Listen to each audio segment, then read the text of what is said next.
Alrighty, welcome everybody back to another episode of the Ball Knower podcast. I'm your host as always, David Miller, joined today, as always, by my co-host, Andrew Watkins. I already fucked up. We're not even 10 seconds into this, and I already fucked up. But anyways, welcome back. Today we're going to be talking about the Super Bowl and some other things, obviously. So first of all, Andrew, how are you doing today?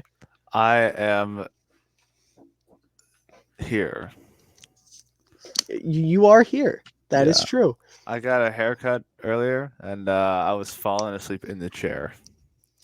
Why are you so exhausted? I don't know, man. These college classes and these scholarships be stressing me out. How many college classes do you have? 2? Yeah. Interesting. Yeah, they sucked. I feel that. What are you taking? Psych and speech. See, I dropped speech because my senior year started online, and it was like, why would I take a class about public speaking on the internet? That makes Look sense. at you. Yeah. Look at you getting your whole senior year in person. You lucky bastard. Well, I guess we'll count that as our question to start the episode. What college classes are you taking? That way I don't have to rack my brain to come up with another one. But before we start talking about the NFL and talking about the Super Bowl, Kyrie Irving got traded. So, Andrew, do your thing, Mr. Basketball Man. Well, first of all, I don't know what the hype around Dorian Finney-Smith is, but is there hype around Dorian Finney-Smith? Well, I mean, they traded him for Dorian Finney-Smith. Didn't they also get Spencer Dinwiddie back? Yeah. Is he not the big piece of the trade? I thought he was. I think Dorian is. Interesting. I don't that tells know you how out of the loop I am. Spencer hasn't been. Oh, he's been Spencer Dinwiddie, but like. Right, of course. Yeah. It's just like both sides. I'm like, what are you doing? Because the Mavericks, they get somebody that's ball dominant, and I don't know if this is like me being more of a casual than I should be, but like I still think that the Mavericks' number one issue is like everything other than what Kyrie is. Okay. Like they got Christian Wood after trading away Porzingis. Well, they got rid of Porzingis, and then they got Christian Wood as a replacement. Mm-hmm. And I like even then I still think that the biggest issue that you have on your team is like the big man. I don't know what they're doing really. I think they're gonna be better, of course, because you get rid of Spencer Dinwiddie for better Spencer Dinwiddie. Is that what we're relegating Kyrie to now? Better yes, Spencer Dinwiddie? Valid. But I just don't see how both of them will thrive. Especially because Kyrie seems to have some ego issues. Some ego issues. That's definitely one way of putting it. Some ego issues. And it really makes me question what direction the Nets are going in. Mm-hmm. Because it seems like I heard stuff about Kevin Durant getting traded too, and I don't really know why they're doing all this because they're still a top team in the East, if I'm not mistaken. Yeah, I don't know jack shit about the standings. I just know the Bulls aren't even one of the top 8 teams right now. Yeah, Nets are 5th. They're 32 and 21. 32 and 21. Interesting. I don't know what they're doing, but I guess they have a plan. Right. Of some kind. Yeah. I mean, me being me, I don't have anything to add to this. I just think Kyrie's a little bitch. I think he's best described as like the Kanye West of basketball. I think that's. Yeah. I didn't come up with that. I stole that from somebody. I wish I could credit them, but I don't remember who it was. I do agree with that. But he quite literally is the Kanye West of basketball, except I would argue Kanye was far more influential in his craft than Kyrie is. Not to say he's not a bad ball player, but it's not like Kyrie changed the game or anything. Yeah. Yeah. But anyways, moving on from that, because I don't want to sit here and talk about Kyrie Irving any longer than the 4 minutes we just spent on it. as I said, we're going to be talking about the Super Bowl today. And before we get into that, I'm going to give my award picks real quick. Andrew, I don't think has his because I didn't tell him to prepare them ahead of time because I'm an idiot. And I just kind of show up and I'm like, okay, here's what we're going to do today. And I didn't give the poor kid any notice. So, No, it's good, man. It's all good. uh, but basically, what in the world? Hold on. What is this? Oh, okay, never mind. I got way confused. Derek Carr is visiting with the Saints, and I saw something that made me think that he got traded there already, and I was like, holy shit, but he didn't. No. It was just rumors. Anyways, I'm just gonna rattle these off real quick just to put them out there. I don't think any of these are hot takes by any means. I got Mahomes for MVP, Justin Jefferson for Offensive Player of the Year, Nick Bosa for Defensive Player of the Year, Garrett Wilson for Offensive Rookie of the Year, Sauce Gardner for Defensive Rookie of the Year, Brian Dable, your boy, for Coach of the Year, and of course, Geno Smith for Comeback Player of the Year. Even though I don't think he should be eligible for the award, he'll end up winning it. So I'm just going to call that my safe pick and run with it. All of these are really safe picks. I didn't say anything too crazy, I don't think, but I feel like a lot of these awards are pretty straightforward this year. So it is what it is. But anyways, let's talk about the Super Bowl. Andrew, that whole thing. Yeah, that whole thing that's going to happen. What are you most excited for this coming Sunday? The Jackson Mahomes TikToks. Okay. You want to elaborate on that? No, and I will not elaborate. Okay. Interesting. But seriously, I think Kelsey versus Kelsey. Yeah. It's not going to be as cool as people hype it up to be because they're on the same side of the ball, so they won't even see each other on the field. But yeah, I saw like a thing on ESPN and it was like the narrative of this Super Bowl writes itself, and I was like, pretty much. It's not what I wanted, but it's still like very, very cool. Because like I didn't even know before this that like Andy Reid was a coach on the Eagles and got like booted. Yeah. Yeah, that's sick. I want Patrick Mahomes to win because I love it when a player is like racking up awards.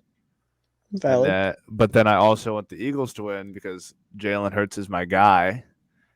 He's like the only person I've ever had like a hot take on that has panned out in the NFL. Right. What was that take again? I can't quite remember. It was like a year and a half ago. I was like, dude, Jalen Hurts is gonna be crazy.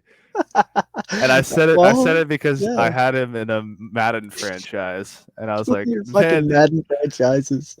Man, he's great in this. And then here he is. Well, you were right. He is crazy, record-setting crazy. He had more rushing touchdowns in a season than any quarterback has ever had. So, I would say that qualifies as pretty crazy. Yeah. But yeah, there are a lot of really cool storylines in this game. Obviously, Andy Reid going up against the Eagles, like you said. The Kelsey brothers going head-to-head. I don't know if you've caught any clips from the podcast they run, the two Kelsey brothers. But I want to say, oh my God, I'm going to get butchered if I get this wrong. I think it's Travis Kelsey's wife is pregnant. And she's so pregnant to the point that, like, there is a greater than 0% chance that she will have her baby, like, at the Super Bowl. She's going. I think they said she's 35 weeks pregnant. That is a lot of weeks. That is a lot of weeks being pregnant. Yeah. So, like I said, there is a more than 0% chance there will be a baby born at the Super Bowl, which would be pretty rad. I mean, that would make it the Kelsey Bowl. I think that would solidify it as the Kelsey Bowl, not just because you have the two brothers, but literally a new Kelsey being created. Yeah. Not being created, spawning at the Super Bowl. Spawning in. I would hope they don't create one at the Super Bowl. That would be a little too much. Yeah. That's after the Super Bowl. All right, Andrew, we're going to move on past that one.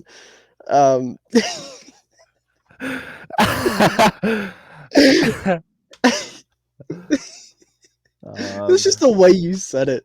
Just so casually, like, that's for after the Super Bowl. But on top of that, you mentioned both the quarterbacks, Jalen Hurts and Patrick Mahomes. This is the first time in Super Bowl history two black quarterbacks are starting, going head to head, which is pretty cool. That's kind of crazy, Yeah, actually. it is crazy to think about. And then what's even crazier to think about, up to this point, both teams have a record of 16-3, including the playoffs, and have both scored exactly 546 points on the dot. What? I saw that on, I think it was Sports Center yesterday. It was a clip on Twitter.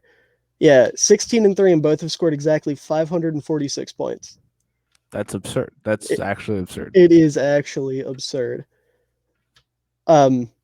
And then one more thing about Andy Reid before we move on to talking about some of the players and some of the strengths and weaknesses and whatnot.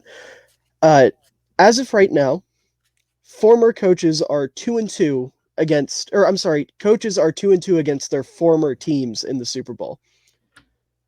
So Reid has a chance to make that above 500, I guess. That's cool. Or drop it below 500.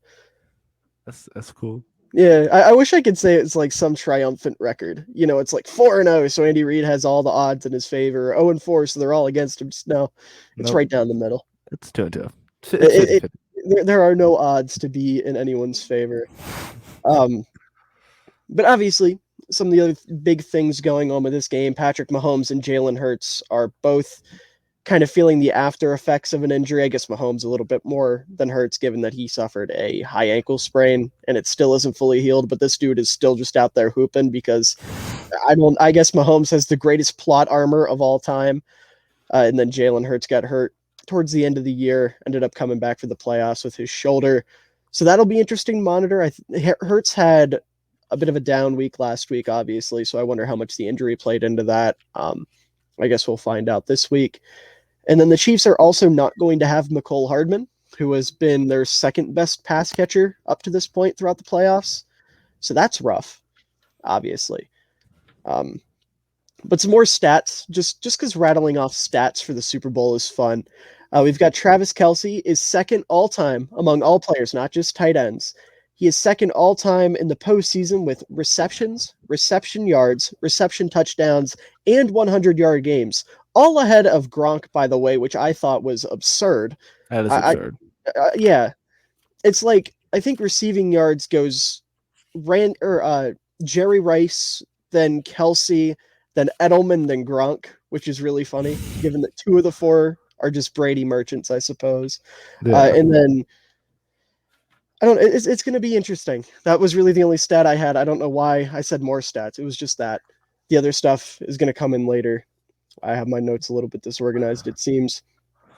But are there any, other than obviously the Kelce brothers, are there any specific matchups you're excited to see in this game? Just Patrick Mahomes against the Eagles defense. Okay. Period. Yeah. Because Eagles shut down basically everybody so far. And whether or not that's because of lack of good quarterbacks or just good defense in general, then I'm going to be excited to see that.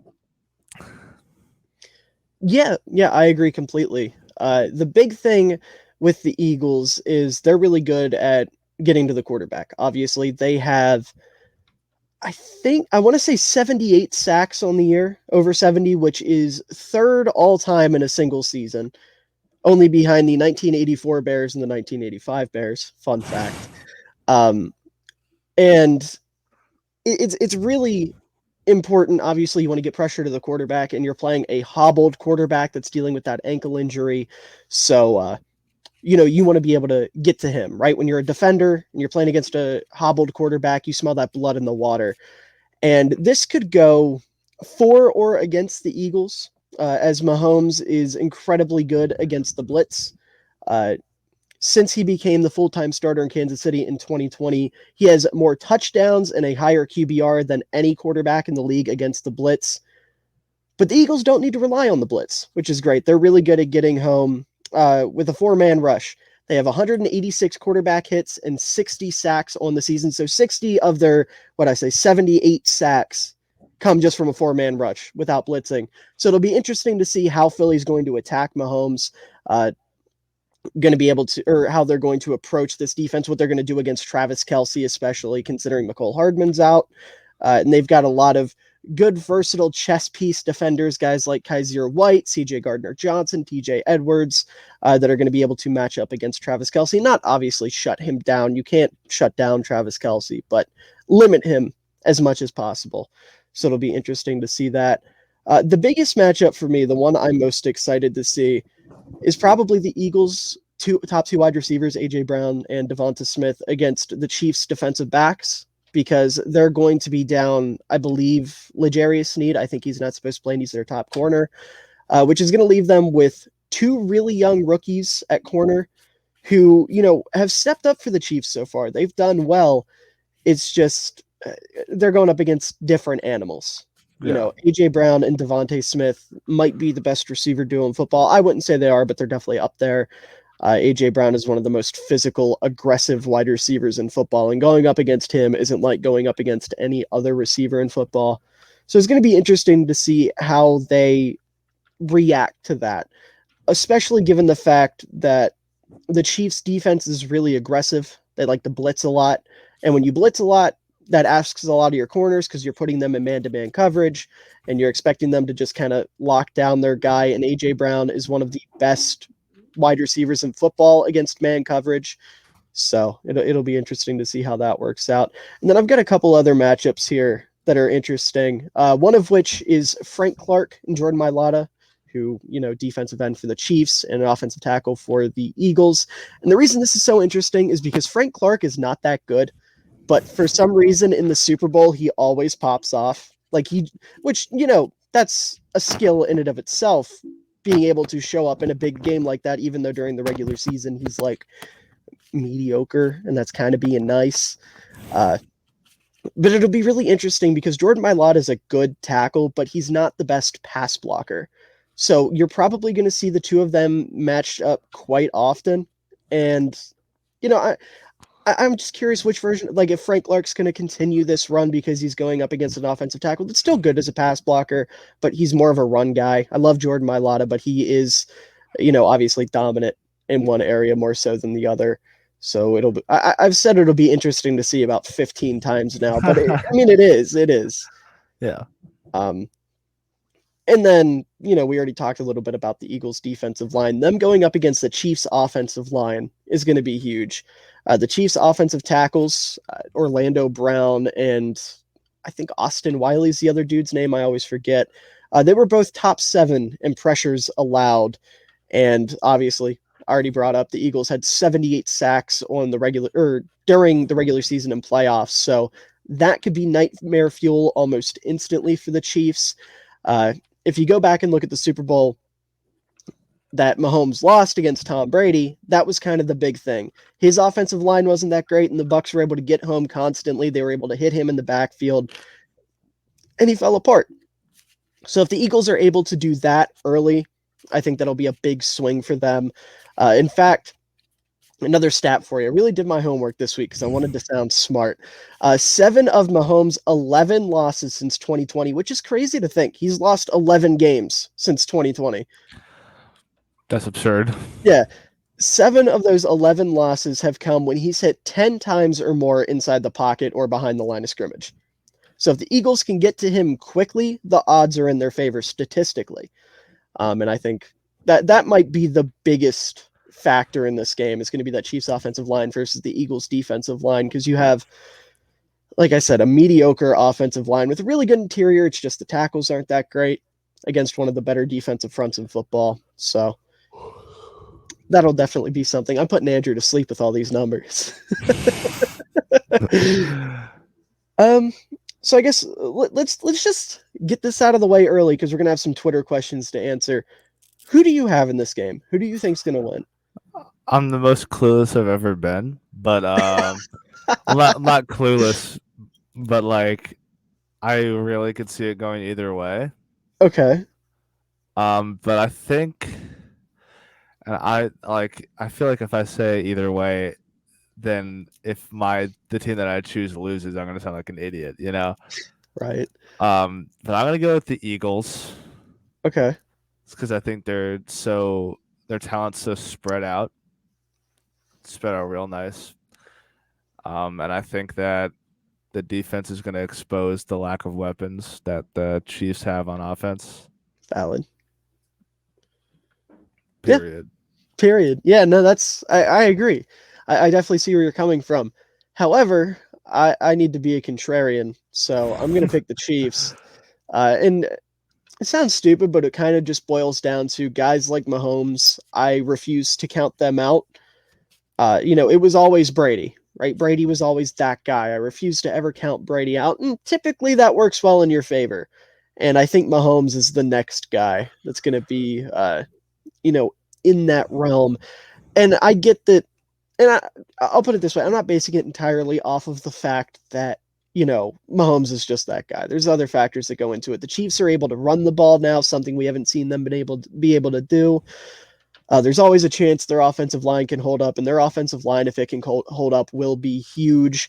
Jalen Hurts struggles under pressure, and like I said, the Chiefs' defense is incredibly aggressive. They like to get to the quarterback, and again, if Hurts is hobbled, if he has a game like he had last week, the defense is going to smell the blood in the water. Guys like Chris Jones are going to be able to get home, even against the Eagles' really good offensive line. Eventually, they're going to give in. They're going to break. Something's going to happen, and I think there's a pretty good, I don't know. My gut's just telling me the Chiefs with all of that. I do understand a lot of this does seem to be in Philly's favor, but I do think it's going to be pretty damn hard for Mahomes to lose another Super Bowl. Yeah. The thought that kept coming into my head was like, I think that the Eagles are just too good.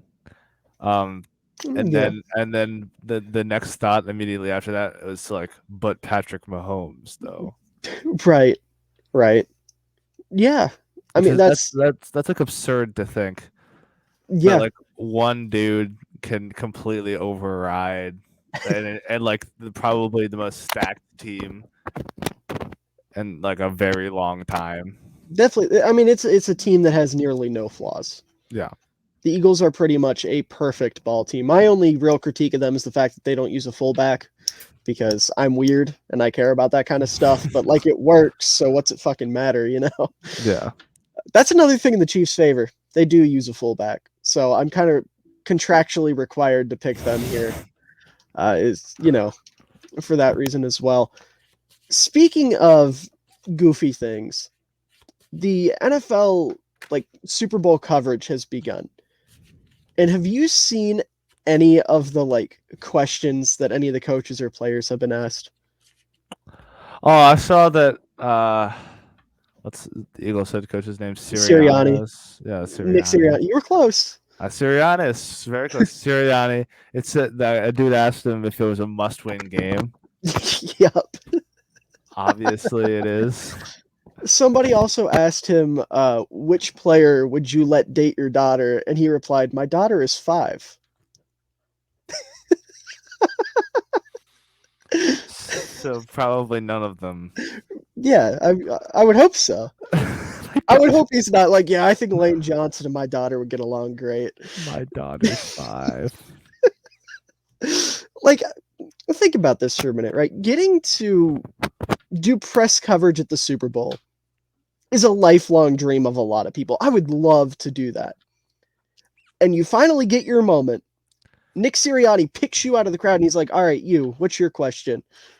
You look that man dead in the face and you go, is this a must-win game? Yeah, I'd be embarrassed. Dude, I would have had secondhand embarrassment for them. Sirianni kept his cool. He was just like, yeah, straight face, didn't laugh, didn't do anything. I wouldn't have been able to fucking handle that. Like, get him out of here. Get him out of here. Must-win game. Come up front. You, come here. Look at the camera. See this guy? Don't be this guy. Your career's over. People are goofy, man. And then you have Theo Ash out there asking Lane Johnson, or I'm sorry, it wasn't Lane Johnson. No, it was Lane Johnson. He asked him how does working in an offense that doesn't utilize pre-snap motion, what are the advantages of it? What are the disadvantages of it? Good, real, football questions that matter. That's the kind of stuff they should be asking at the Super Bowl. Like, yeah, you got room for your goofy, like, what's the best restaurant in town? What's the best food you've eaten since you've been here? Like, that's a good Andy Reid question because that man Yeah. loves his food, loves his He hamburgers. loves his eats. Yeah, but asking Nick Sirianni, is this a must-win game? Like it's just dumb. Yeah, it's something, that's for sure. So, like I said, we're getting to these a little bit early, but you know, there's not much to be said. Everybody's already saying everything about the Super Bowl, right? We've given our piece in terms of some of the key matchups and whatnot. So let's answer some questions, field some questions from some different people. And the first question we've got is from AJ, also known as, I would assume it's supposed to be underdog, but there's an X in place of the N, so I don't know. Uxterdog, I guess is how you would actually pronounce that. He says, will we ever see Justin Fields in the Super Bowl? Ooh. Andrew, I'm going to let you answer this before I give my biased homer take. Your biased homer take. My homer take for a team that I live thousands of or hundreds of miles from, and I've never been in the city they reside in.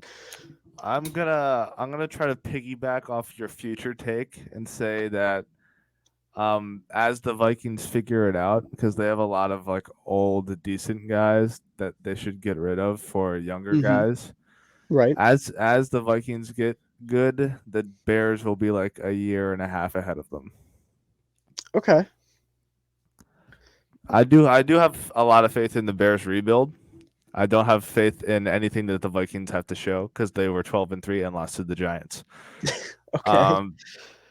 But they have a lot to figure out before that becomes like a real thing. Right. Or he just leaves. Which is oh, you think thing. Justin's just going to up and leave? Yeah. You could, I mean, if you wanted to, at any contract year, you could just dip. You think he's going to? Is that what you're trying to tell me? You think he's going to leave? I think after 7 years of Kirk Cousins, any man would crumple. You know? Yeah. That's fair. Me personally, I think we will. I absolutely think we will. Justin's special. He is a very special talent at quarterback, and it's not really debatable. His running ability rivals most running backs, most of the top running backs in the league. In fact, there's an argument to be made that he's already the best runner, period, in football. I'm not going to say that. I'm not going to jump the gun like that, but there's definitely an argument to be made there. And if he continues to improve as a passer, he has top 5 upside as a quarterback. And you match that with a great culture that is being built in Chicago. I mean, Matt Eberflus and Ryan Poles are doing a fantastic job kind of righting all of Matt Nagy and Ryan Pace's wrongs, right? I definitely think there is a potential Super Bowl in Justin Fields' future. Now, I'm not saying they're going to win because they'll probably go up against like Mahomes or something, and it'll be some bullshit like that where we got to stop Mahomes and it just doesn't happen and we lose in overtime or some shit. But oh my god,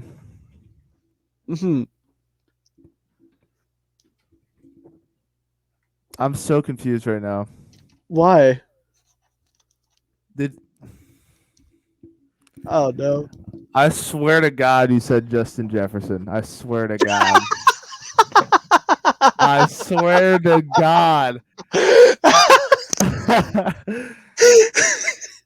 That's why I was like, man, the Vikings. Why did you let me go with that? I was confused too. I'm sure the people in the audience are now like, oh, that's why he looked so confused when he said quarterback. You said quarterback, and I was like, oh, I must have misspoke. And then you said passer quarterback, and I was like, what? And then you started talking about Matt Eberflus and whatever else your other dude's name is. And I was like, what? Oh my god. Yeah, and Justin Fields. Yeah. What? Oh, well, at least that clears up that confusion. Because I was also confused because you said 7 years of Kirk Cousins would drive any man mad. And I was like, do you think he's going to get sick of playing against Kirk and just be like, No, I need out of here. I was gonna say you didn't laugh at that, and I was like, that's definitely gonna get David to laugh, and he It would didn't. have if I would have understood what you meant. Jesus Christ! Oh boy, Wow. that's the Super Bowl I special for you. I need I need We spent 15, 20 minutes talking about the actual game, and now we're completely off track. I need 8 hours of sleep, man. At Oh some my point, god. that's I got bad, I got 12 last night and I still feel like death. I got dude. too much sleep.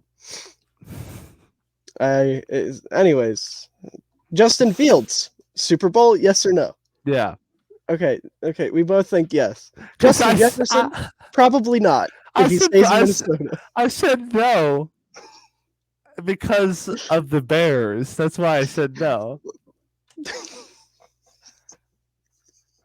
Wow, All and right, that's why you were mad that I said that he would leave. yeah.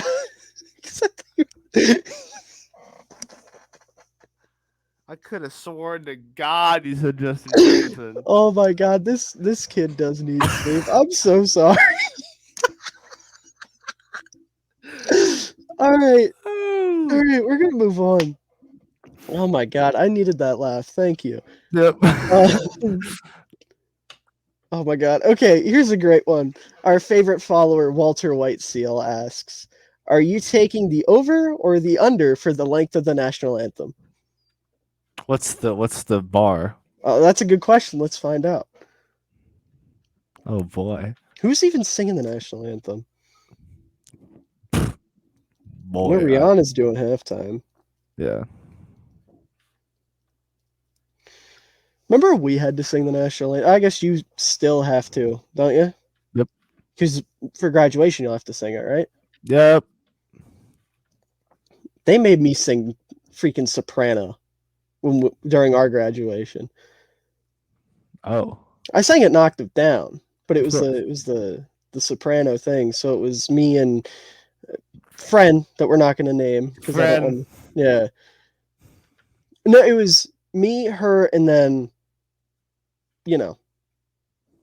Yeah.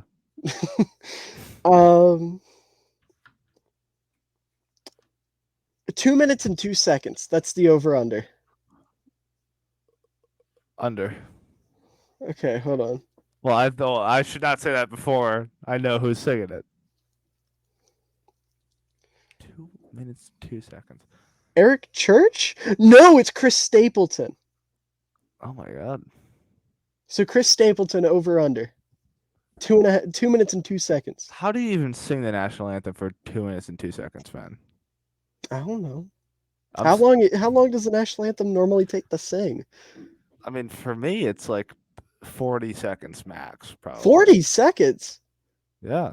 Boy, you rushing through that. Oh There's my no god. way 40 seconds is right. No, I just thought of like the least funny joke ever. Shoot. No, No, nope, you you gotta said tell no, it. you said you're Russian through that, and I said in my head I was like, no, I'm American. Oh my god. As soon as you said you Russian, I knew exactly where that was going. Yeah, I'm saying All right. I'm over. I'm saying over. The average is a minute 40. You That's I'm said 40 seconds. Bro, you are Eminem singing the national anthem if you're singing that shit in 40 seconds. oh man. I'm taking the over. I'm taking the over too. Yeah, It's the we're Super Bowl. You hammering gotta the milk over. it. Yeah, we're hammering the over. Chris Stapleton's going to take 2 minutes and 35 I'm seconds. saying 5 minutes for the national anthem. Yeah, adds 2 verses. Oh, he sings the full version. The full version. The full extended secret version that gets dropped during the Super Bowl that Francis Scott Key cooked up in the studio last week. Exactly. All right. All right. This is a non-Super Bowl question, but it's an interesting one. My buddy Valente, he asks, $500,000 or dinner with Jay-Z? Ooh, that's like give a man a fish or teach him to fish, you know? Right. I'd be too awkward, I think.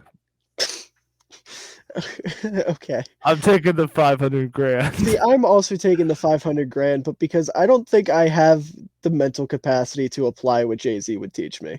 Exactly. Like that man could teach me how to become rich overnight, and I would forget it by the time I got home. Yeah, I'd be too nervous to remember anything. It wouldn't even be the nerves that I just don't think I could comprehend the fucking business tactics Jay-Z incorporates. It'd be a cool story though. Yeah, that Like, dinner with hey, Jay-Z. yeah. What happened during the dinner with Jay-Z? Fuck if I know. Mm, You know. mm. All right, next question we've got from Grayson, also known as BatDuck03. How much is Mahomes' legacy affected if the Chiefs win or lose? Win is huge. Win is absolutely huge. I'm going to look up how many Humongous. quarterbacks have multiple rings real quick. I don't think a loss is that big of a deal I because don't I think it is mean either. He'll be I'm back. I'm not blaming him for the loss either. Because like as we said before, it's basically like him against the most stacked team in a Yeah, while. So I'm not gonna be like, oh my god, he couldn't beat the craziest secondary with like not bums as receivers, but like receivers that are only good because he's the MVP. right. I can't find an exact answer for some reason. It's not many. You know, it's not many. Guys like Dan Marino never won a ring. Aaron Rodgers only has one ring. Winning a ring would be massive for Mahomes. I mean, we've already got people like Dan Orlovsky calling him the GOAT. You know, the game hasn't even been played yet. He's in what, year 5? No.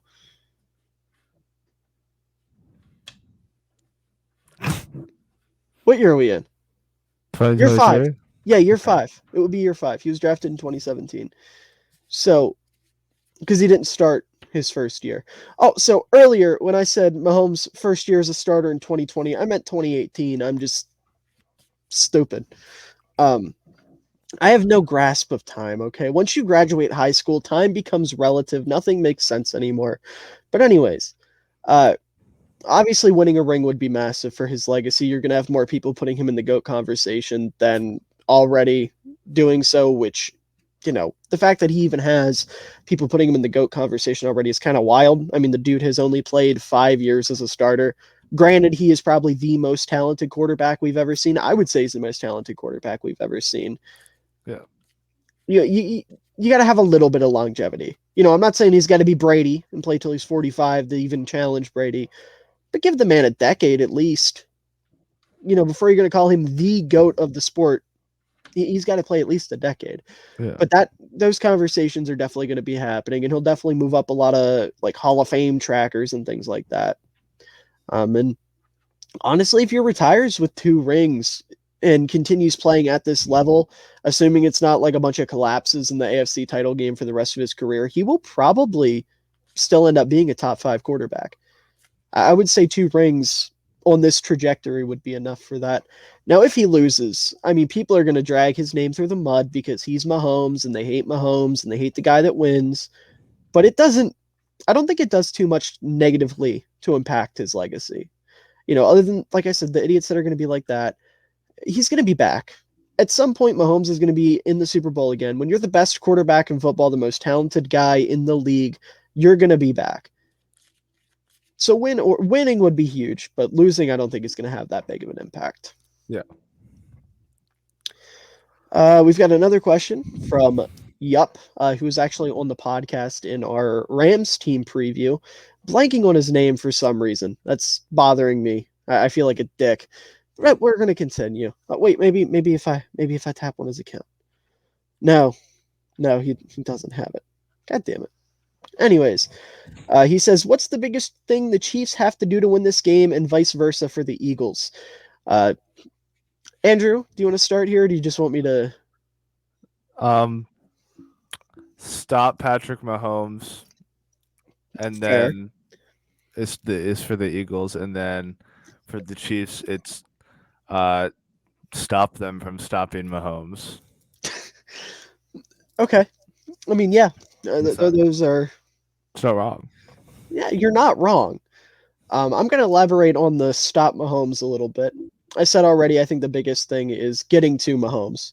Like I said, he is, or 7 of his 11 losses have come in games where he's gotten hit 10 or more times in the backfield.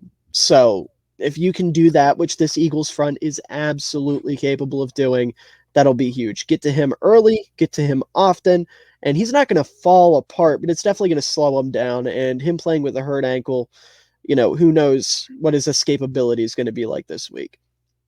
Now, as for the Chiefs, I would say the biggest thing is, other than making sure Mahomes is upright and kicking ass as he normally does, stopping the run is going to be the big thing here. I mean, this is the greatest rushing team of all time statistically uh, in Philadelphia, and they've got a dual threat quarterback who I would assume is going to be back to dual threading this week. We didn't see a whole lot of it last week, but I would assume he's going to be back to that level, and that's obviously really important. The Chiefs' defense has not been their strong suit, but it's going to be, it's Super Bowl. Defense wins championships. They got to step up. That's going to be the big thing. So, yeah, just getting to Mahomes for Philly and then for Kansas City stopping the run, whether that's with Chris Jones eating everybody alive, their linebackers having big games, their DBs being able to step up in the run, whatever that may be. We got another question from my boy Hammy Takes, specifically directed at me. He says, Miller, how would you feel about Matt Nagy getting a ring since he's on the Chiefs coaching staff? And you're right. He is on the Chiefs coaching staff. And honestly, I don't know if I can speak for every Bears fan when I say this, but I wouldn't mind it. I don't have any ill will towards Matt Nagy as a person. He seems like a good enough guy. He just wasn't the right guy for the job in Chicago. He wasn't he wasn't, I don't want to sit and make excuses for him, but like the guy didn't have a quarterback and he was an offensive mind and he had to dial back his playbook a lot. And for lack of better words, dumb down his playbook quite often because Mitch Trubisky couldn't understand it. So it's not entirely his fault that he was as bad as he was. Like there's something there with Nagy, but he was not meant to be a head coach. He was not the right head coach for Justin Fields. And, it was just like, I don't want to say right person, wrong time, because he wouldn't have been I don't think he's the right person for Chicago ever, but he just wasn't in the right spot. And like I said, he seems like a good enough guy. I feel bad for him given how poorly Bears fans treated him towards the end of his tenure. Like when they were chanting fire Nagy at his son's high school football game and shit like that. Like that's fucked up. So, I hope the guy wins. I would love to see him win. There's a lot of guys on the Chiefs I'd like to see win a ring, and I won't lie to you. I think Nagy might be one of them, just because I think he's a good guy and he deserves it. What else we got here? We've got my buddy Steven, also known as NFL Steven, and he says, do we think there will be two basically over under 2 or more interceptions? I don't know, Andrew, your expert opinion. What do you think here? I'm saying under. Okay. Simply because I don't see Patrick Mahomes throwing 2 interceptions, and I don't see the Eagles throwing the ball enough to throw 2 picks, especially when you're throwing to A.J. Brown and Devontae Smith. Okay. I don't disagree with that. I think I agree. I think you hit the nail on the head. I mean, Mahomes, assuming he doesn't come out and start throwing sidearm passes directly at receivers who just physically can't catch the ball like he did against the Buccaneers in the Super Bowl, I don't think he'll turn the ball over twice. And with Hurts, I mean, yeah, I agree. I don't think they're going to be throwing the ball as much as a lot of people would probably expect them to. I think as a whole, this game might be low scoring. I think there's a pretty good chance this game will be low scoring because, like I said earlier, the Eagles have a historic rush offense. That's their bread and butter. They have the best offensive line in football, a lot of dynamic runners behind that offensive line. They're going to try to pound the rock. And then on the Kansas City side of things, we've never seen them in the Super Bowl with a prolific rushing offense. And obviously it isn't great, but Isaiah Pacheco has been awesome. And then you have Jerick McKinnon, who's still capable. My boy Michael Burton can get in there and do a little something. The offensive line's good at run blocking, despite not being the greatest as pass blockers, just because of those 2 tackles. The interior of their offensive line is really strong, so they're good at running the ball in between the tackles. Yeah, I definitely agree. I think it'll be under 2 interceptions. That's going to be my pick. Thankfully, I don't bet money on sports, so I can't technically lose if I'm wrong, because this feels like something I can absolutely be wrong about. But fuck it, we ball. Yep. Okay, this is another one. This is actually a really good question. I like this question a lot. From another friend of mine, Patrick Cipher, also known as No Huddle NFL, which, by the way, if you're looking for more NFL content, definitely check him out. He's awesome. I've been on his podcast a few times. He's just No Huddle NFL _ on all platforms. He says, if you count this upcoming game, 2 out of the last 10 teams that have played in the Super Bowl, being the 2018 Rams and the 2021 Bengals, have had legitimate bell cow running backs. Is this evidence that paying a running back big money is an objectively poor team building decision? And I'm going to say no. I'm going to say no. I just think, and I'll tell you why I think no. I think no because of the word objectively. I don't think you can objectively say that a move like that is good or bad. Because on one hand, you can end up paying a guy like Zeke and he'll fade and start to suck, blah, blah, blah. But also, like, we could be singing a different tune this year if the Niners had healthy quarterbacks, right? Their team was awesome, and they're paying Christian McCaffrey. He's a running back that's on his second contract. The Bengals, same thing. If a couple calls maybe went their way or their defense stepped up, whatever, it's not like they have a bunch of holes in their roster either. They are also paying a running back in Joe Mixon. So I would say that paying a running back big money is objectively bad is wrong, but I mean there is a very obvious trend, as you pointed out. And I would say it's easier to build when you have a cheaper running back, but that can go for just about any position. If you can cut corners anywhere with cost, you're going to be in a better situation. So I would say it's kind of situational, and it depends on the player, depends on the running back, it depends on the team, what their needs are, blah, blah, blah. Like, if you have a guy like Christian McCaffrey, Saquon Barkley, Josh Jacobs, they're guys that are worth paying. It's just that Saquon and Jacobs kind of got stuck on shitty teams. Granted, they're up for their contract this year. And then CMC was stuck on a shitty team for a long time, finally got to a good team, and a string of bad luck hit. And also, no, that wouldn't apply because they're not getting paid. Never mind. So yeah, I would say it's not an objectively bad decision, but I'm still in the camp that paying a running back isn't the best thing in the world. I agree. There you have it. Let's see, how many more questions do we have here? We only have 2 more questions, so this is going to be a shorter episode. Interesting. It's all good. All good by me. Yeah, this it's probably better that it's short. Yeah, this poor boy's tired.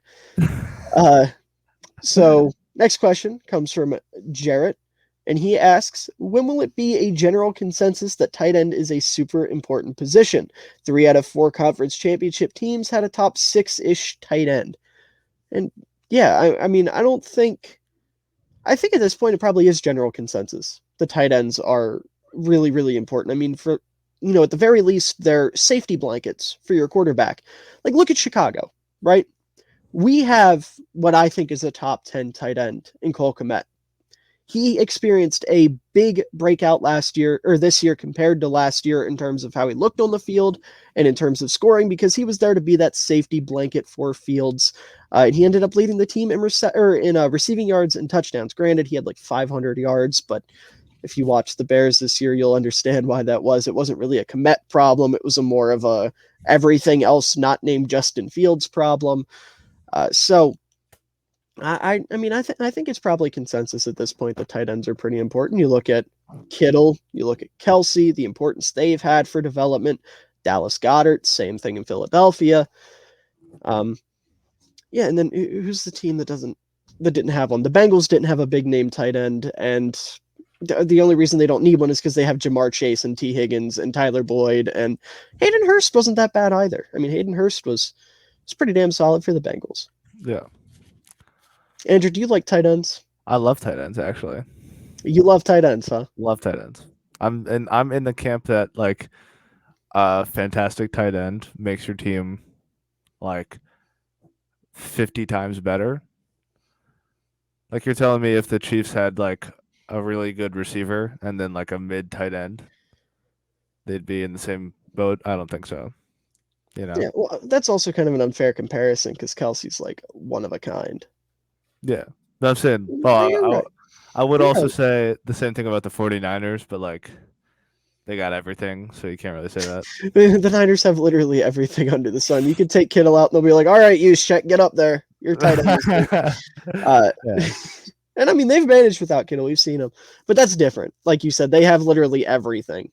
I do think, especially now in a league where a lot of quarterbacks coming out are kind of developmental or traitsy guys and not necessarily polished coming into the league, it's important to have a safety blanket for them.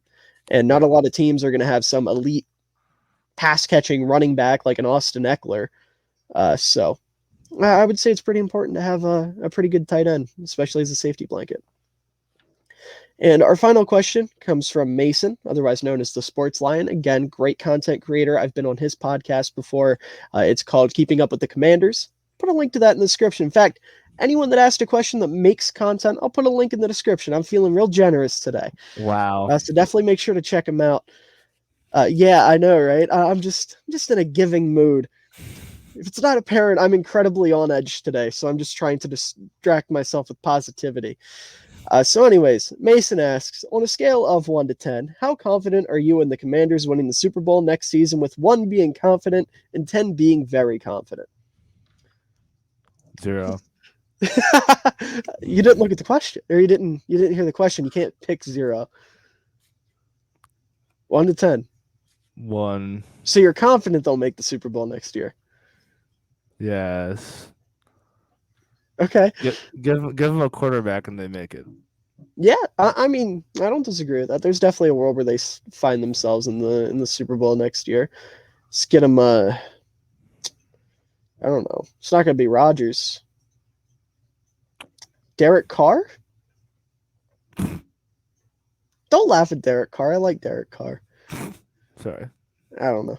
Speaking of Aaron Rodgers, real quick, not to change topics abruptly, but kind of to change topics abruptly. Did you hear what he's doing?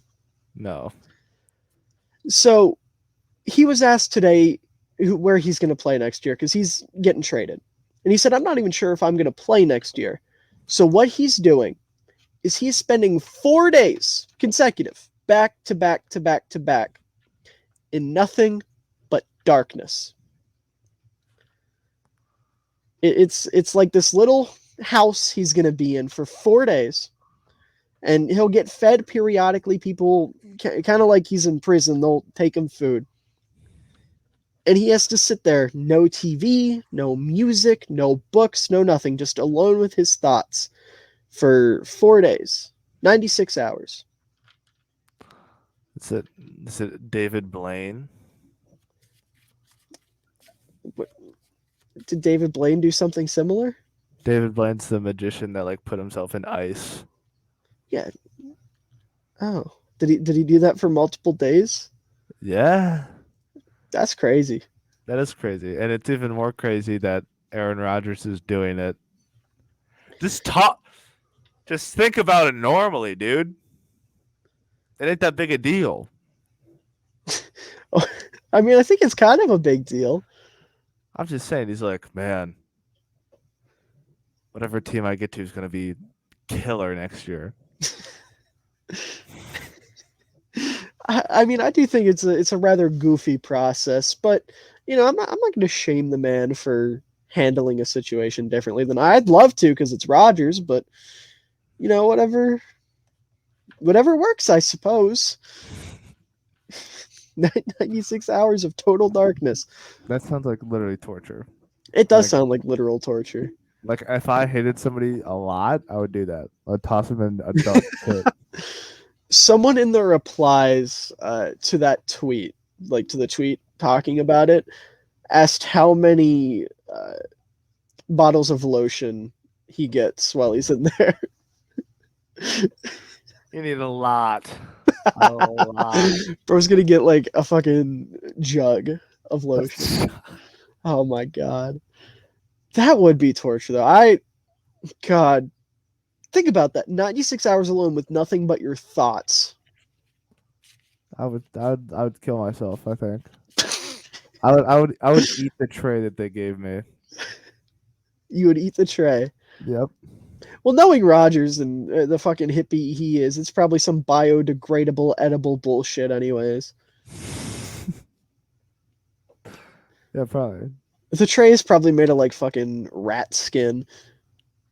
Something weird. Like they raised rats and let them die of natural causes and then reused their remains in ethical ways To make a tray. to make a tray. Yeah. And he gets the meal is the rat meat. Yeah, Dude, we're both. that's weird. I think your fucking drowsiness has seeped into my brain, and I'm not tired, but I'm thinking tired thoughts. Yeah, that's the worst thoughts to think. Um, well, oh, we didn't talk about Tom Brady. He retired Oh yeah, again. again. Do we think he'll stay retired? I don't believe it. You don't believe it? Boy that cried wolf. Oh, okay, fair enough. I mean, I don't know where I stand.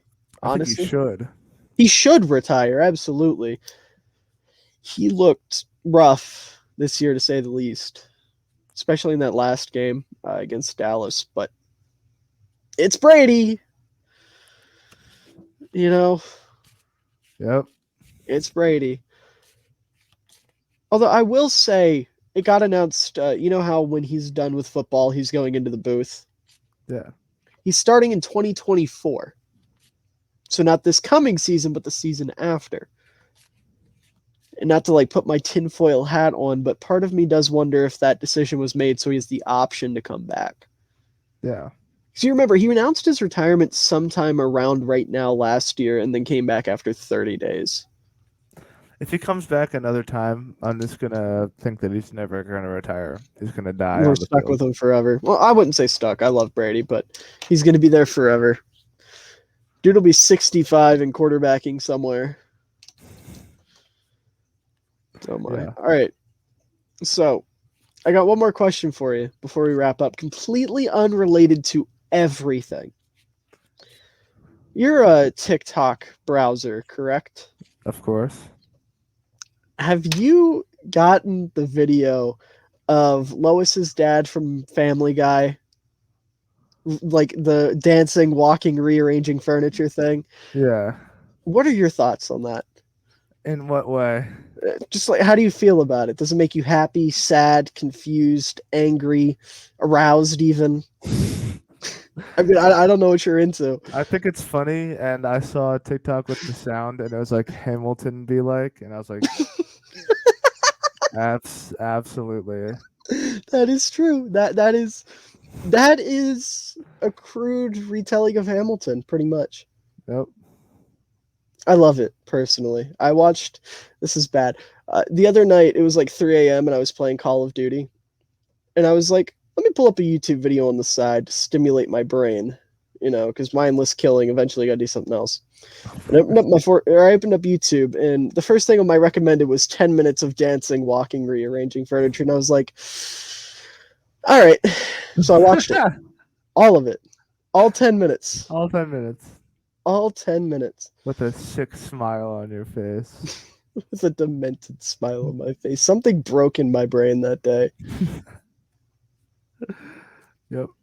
Oh my! But anyways, it's 10:01. We've been here for 58 minutes.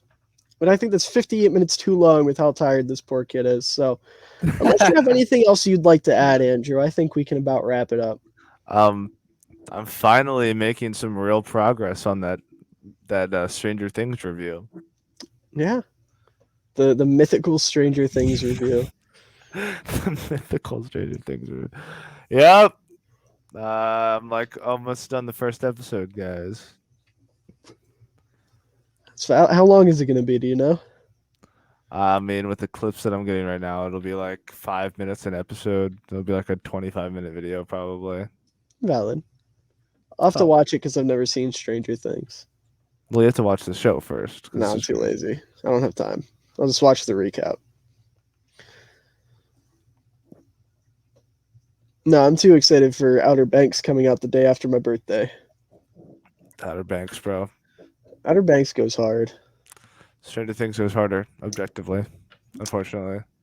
Does Stranger Things have a stunning lead that wears a UNC hat sometimes? I don't think so.